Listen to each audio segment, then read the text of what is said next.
এই যে কাটাপোনা মাছ নিয়ে এসেছে, এই কাটাপোনা মাছ দিয়ে। বন্ধুরা কেমন আছো তোমরা? সব আশা করি সবাই তোমরা ভালো আছো। সকাল সকাল বাজার হয়ে গেছে। আর কি আজকে রান্না হবে? আজকে রিচ কিছু রান্না করা হবে না, কেননা কালকে খুব উল্টোপাল্টা খাওয়া হয়ে গেছে, মাছের তেল, ইলিশ মাছ এসব খাওয়া হয়ে গেছে। তার জন্য আজকে বললাম একটু হালকা পাতলা কিছু নিয়ে আসো। চলো দেখি কি বাজার করেছে, তাই সেগুলো বের করে নিই। এতগুলো সব পেঁয়াজ নিয়ে চলে এসেছে চাষিদের থেকে, ওখানে কম পেয়েছিল বলে নিয়ে এসছে। আর এই দুটো আম নিয়ে এসেছে। এখানে তো এই সর্ষের তেল মুদির মাল যা হয়, আর এখানে সবজি এনেছে একটু বেগুন আর ভেন্ডি, আর একটু ছোলার ডাল আছে, ইঁচড় দিয়ে খাওয়ার ইচ্ছা আছে একটু ছোলার ডাল দিয়ে, তাই বলেছিলাম একটু ছোলার ডাল নিয়ে আসতে।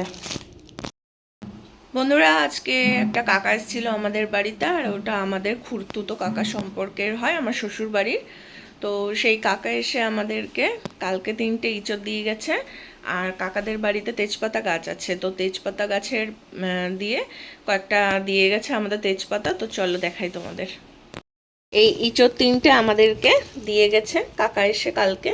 প্যাকেট দিয়ে এখনও বের করা হয়নি, কালকে বিকেলবেলা এসেছিলো দেখে। আর ইঁচড়গুলো খুব ভালো, বেশ টাটকা। আজকে আর করব না, কালকে করব, আজকে একটা কাজ আছে, কাজে বেরোতে হবে। আর এই যে 1 প্যাকেট তেজপাতা দিয়ে গেছে আমাদেরকে, এই প্যাকেটে বেঁধে পুরো প্যাকেট জোড়া তেজপাতা। তেজপাতাগুলো বেশ ভালো পরিষ্কার, আর বেশ সুন্দর আছে, গন্ধও ভালো। কাকি এগুলো ভালো করে পরিষ্কার পরিচ্ছন্ন করে আমাদের পাঠিয়েছে।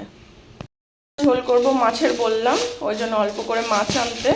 কি মাছ এনেছে একটু দেখে নিই।